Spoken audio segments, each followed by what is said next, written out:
Hey guys, Coach Lacey here from Deuce, Venice. Gonna go over our programming for the day. You'll notice in our first quality piece that the rounds and reps have gone down, and that's because we've added in some static holds and some negatives to that work. So it'll make it a little bit more challenging for us. After that, we're gonna continue to work on our sprint progressions with some sprinting and built-in rest. I'll talk about that more in a bit, but let's get started on today's programming. First movement in this progression is going to be the Copenhagen Plank. We're gonna add a 3-second pause at the top. You're gonna do 8 reps per leg. Looks like this. Find a nice stable foot position, stacked here, drive the knee up, back down. So now we're gonna add a hold. Last week was just a pulse up. Now we're gonna get up to this position.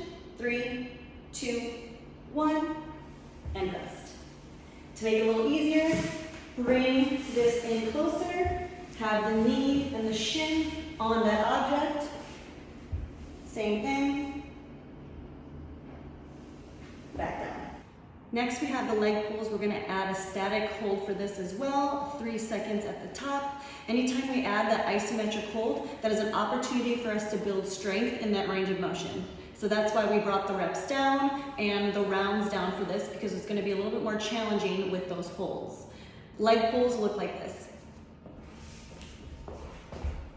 Find that plank position, point those toes, chest is up. 1, 2, 3, back down.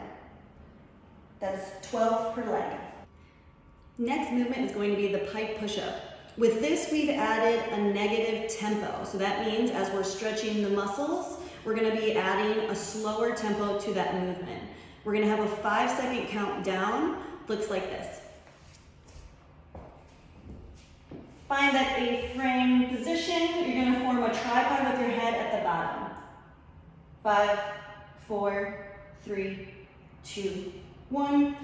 Head through. 5, 4, 3, 2, 1, head.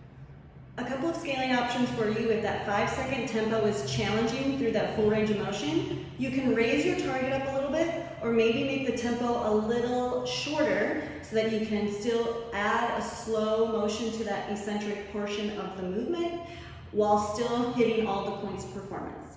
A couple of scaling options look like this.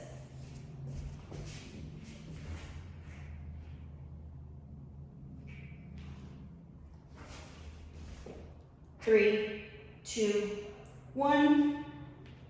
So for today's sprint progression, if you have access to a track, that would be best, because your work is going to be dictated off of the distance. So you're going to build in distance of work while the distance of rest is decreasing throughout the whole day. So you're going to note your total time from when you started your 300-meter dash up through finishing that 100-meter dash. For our sprint progression today, because we are doing relatively short bouts, we're going to be working on our dry phase or our more dynamic, fast twitch muscle groups. So when we're talking about the dry phase, that means we're not breaking at the hips, but we're using that forward lean in our ankle, and we're really driving with our legs. So that first 300-meter sprint, you might stay relatively low during all of the 300 meters, whereas as you start to get a little further in that run, you'll start to look maybe more like this and finishing that 100-meter sprint like that. So notice how the lean at my ankle is what's going to help me get going fast and driving through our leg drive, but not breaking at the hip. Our final part of the day is some added Murph Prep. We're going to do 3 attempts or 3 efforts at an 800-meter run, and you can rest as necessary. This is nice because we're adding some extra volume in without running the full 2 miles that you would in Murph. So keep that in mind as you're doing those 800s and what effort you're putting into that. As always, if you guys have any other questions or need scaling options, you can reach out to me or any other Deuce coach, and we can help you out with that. Have a fun one out there, guys.